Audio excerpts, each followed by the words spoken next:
Hi. Um, so I'm going to read out an article, an opinion piece in the Daily Telegraph from the 10th of March, because I think it's a very poignant point. The piece is by Jemima Lewis. I've come across some of her pieces before, and I think she is absolutely right about this. I'm just going to read it out. It's not very long. It's from the 10th of March. Then share some of my views on this on the more broader issue. Okay, you can't prove a negative, it is said, so we may never know whether Sheryl Sandberg is right that no two countries run by women would ever go to war. Statistically, it does seem unlikely. There have never been more than 18 countries led by women at any one time out of 195 countries recognized by the UN. Any female leader bent on fighting another female leader would have slim pickings. But Sandberg, chief operating officer of what used to be Facebook and is now the sinister sounding Meta, wasn't talking about mathematical probabilities. What she meant was women are better. We are wiser, more collaborative, less aggressive, more humane. We wouldn't go to war because we have a deep, intuitive understanding of what really matters in this world: love and babies and rainbows and peace. I've always found it trying, the gloating tone that accompanying this tired and unwittingly sexist trope. Now I find it intolerable. How could anyone watch the footage of red-eyed Ukrainian men pressing their hands against train windows, waving to their wives and children for what might be the last time, bracing themselves to take up arms in a fight the most are wholly untrained and unsuited for, and think it seems like a good moment for a cheap ideological dig at half the human race? True, Vladimir Putin is a man, but so is Volodymyr Zelensky, the voice of Paddington turned reluctant resistance hero. So are those Ukrainian soldiers carrying children and the elderly out of the rubble. So is that father weeping as he cradles his dead teenage son. The idea that only women feel in their bones the horror of war is so willfully stupid, lacking in feminine empathy, that one can only marvel at it being voiced by an apparently intelligent woman. As for the assumption that women are less aggressive than men, this is obviously true at a population level. Violent crime is an overwhelmingly male vice, and psychological research has found that women do indeed tend to be better at men at collaborating and finding compromises. But individuals seldom conform to population level generalizations, and politics is such a brutal business that no one, male or female, gets at the top unless they have a wide streak of ruthlessness. In fact, female politicians often go out of the way to prove how tough and unsentimental they are, looking at you, Priti Patel, precisely in order to distance themselves from the stereotype of the soft, pacifistic woman. This may explain why, according to research by American academics, countries with female leaders are actually more likely to go to war. Um, Another reason is that female leaders don't get taken seriously when they make threats, so they take up arms to prove their point. Most of the great queens of history, from Catherine the Great to Elizabeth I, dipped their hands in blood. More recently, Indira Gandhi, Golda Meir, Margaret Thatcher, and Chandrika Kumaratunga all led their countries in war. Sandberg thinks she is being a good feminist when she is merely parroting cliches. Right now, there are thousands of women fleeing Ukraine in search of safety, but there are also the mothers depositing their children across the border in Poland and then returning to their hometowns to take up arms. Women can be so many things, including angry, vengeful, reckless, and astonishingly brave. That's a very good piece. I think she has put that very well. Um, and it's actually timely to talk about this because I came across an acquaintance of mine. It's one of those situations where it's someone I respect. I think that she often has points that I agree with, but unfortunately, she has a blind spot when it comes to feminism. British Pakistani, which might explain, given the context of what goes on in Pakistan, some of her anti male views. Unfortunately, she comes out a lot with a lot of generalizing nonsense. And this week I saw her make the baseless claim that women are disproportionately suffering in Ukraine. The truth is, all Ukrainians are suffering, and I think it is pretty reprehensible, to be honest, to use this conflict to try and score points with men. It's a baseless claim. Of course, in any war, casualty figures is going to be thrown around, so we don't know exactly how many people have died on either side. but Kyiv has said that at least 1,300 Ukrainian soldiers have died. The true figure is probably higher. Russia isn't being honest about its toll. We know lots of young Russian soldiers have died. Now, looking at the Ukrainians, when this war broke out, Zelensky brought in a rule of basically mandatory conscription of all Ukrainian men aged, I believe it was 18 to 60, all. In fact, there was some disconcerting feelings about this in the sense that some argued it was violating their human rights, basically forbid them from leaving the country. Some men did leave, but many stayed at home. Now, in the whole migrant debate, we've often heard this line about why are there so many fighting age men coming to the UK? It's a fair argument. There does seem to be a disproportionate number of men amidst African and Middle Eastern migrants. I think it's a valid question to ask why. But when you look at a policy like Ukraine has adopted, and it's a difficult one, I'm not saying that Zelensky was wrong to make that policy. After all, it is exceptional circumstances. The country is under attack, and I would wonder at any Ukrainian man that wasn't at least tempted to fight the Russians. But the fact of the matter is, it is something that is uniquely put on men. Now, this is not to disparage the courage of Ukrainian women, not for a second.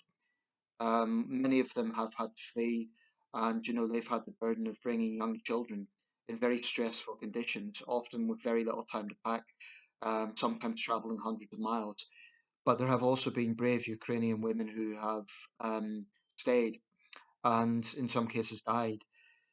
I heard one report, for example, about a young woman who died as she was trying to deliver supplies to an animal shelter.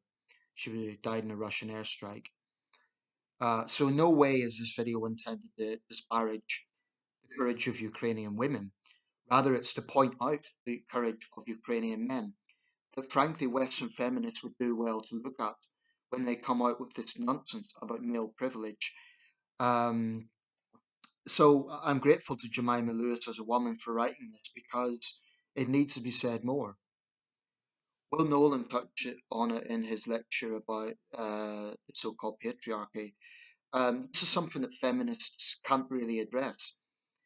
They might say, well, men are given the opportunity historically to join militaries and serve their countries, and women weren't. That ignores the fact that in many cases there's no choice. In Eritrea, for example, there is forced conscription, and this isn't like 1 year or 2 years, as is the case in Germany and other countries. This is forced conscription for, in some cases, decades.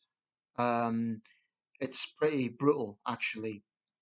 Um, the fact of the matter is, throughout history, regardless of geography, it has been men who have been expected to fight and die for the country more often than not, with a pretext of defending women.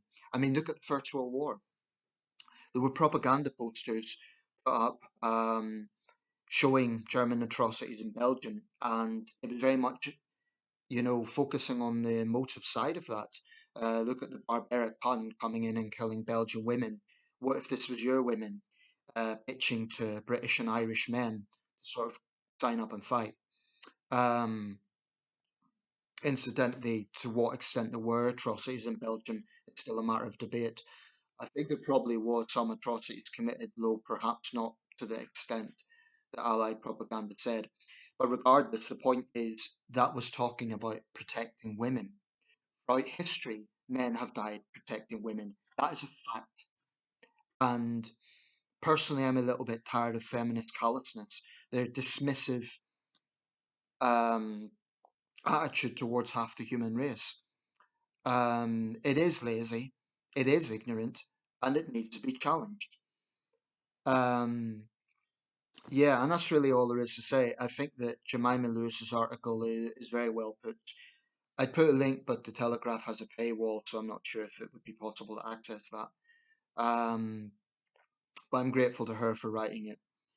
Um, there's another thing, of course. Often when men sacrifice, women know this because their mothers, their sisters, their girlfriends.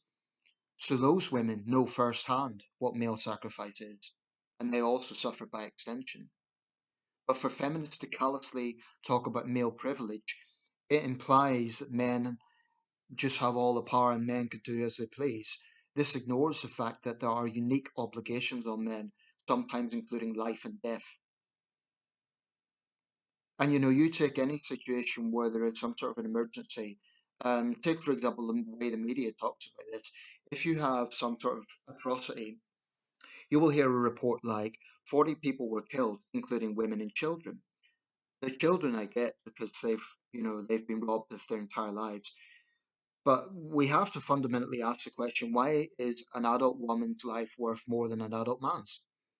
I think there is a problem with male expendability, and I think it needs to be challenged. And I think feminists need to answer that. Why are men basically seen as expendable?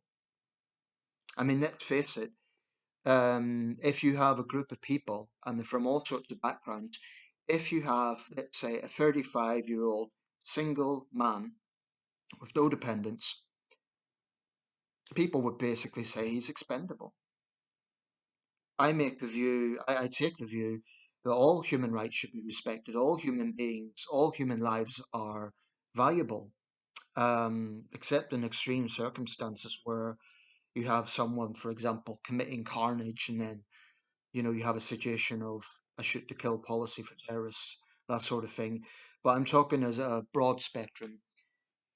I think the male expendability needs to be challenged. Earlier, I watched a video of Ukrainian soldiers being put to rest, and three of them, and there may well have been thousands killed in this war. So also, you can make the point that young Russian soldiers are being used as cannon fodder by Putin. Where's their male privilege? They are in a country that they're going to face overwhelming hostility, understandably so, because they're invaders, but they've had no choice in it. If they refuse orders, they could be sent to a penal colony for years. I've even heard reports, and we have to be cautious about exactly what is true and what isn't, but they may even face a firing squad. Um, Now, Russia doesn't have the death penalty, but frankly, I wouldn't put anything past the Kremlin. I wouldn't put it past the Kremlin to shoot their own men. I think Putin and his regime is that ruthless.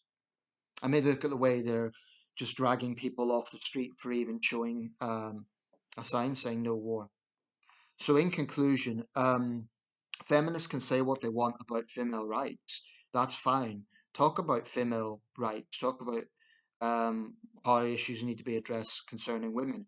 But do not disparage men and stop implying that men have privilege because we don't. If Britain was invaded tomorrow, I, as a 36-year-old man, would absolutely be obliged to defend this country. And I would. I would. It's not a case that I'd grumble about that. I'd do it. But let's just be clear, this is something that is uniquely put on men. And feminists need to acknowledge that. That's all. I mean, it's this notion of male privilege. It also, incidentally, negates the fact that men die younger than women. The male suicide rate is higher. And those things are often said by people critical of feminism to the point where they sound like a cliche, but they are true. There's no getting away from that. If men have all the privilege and men are living in this wonderful patriarchal system where we have the power, why is it so many men kill themselves? Feminists address that.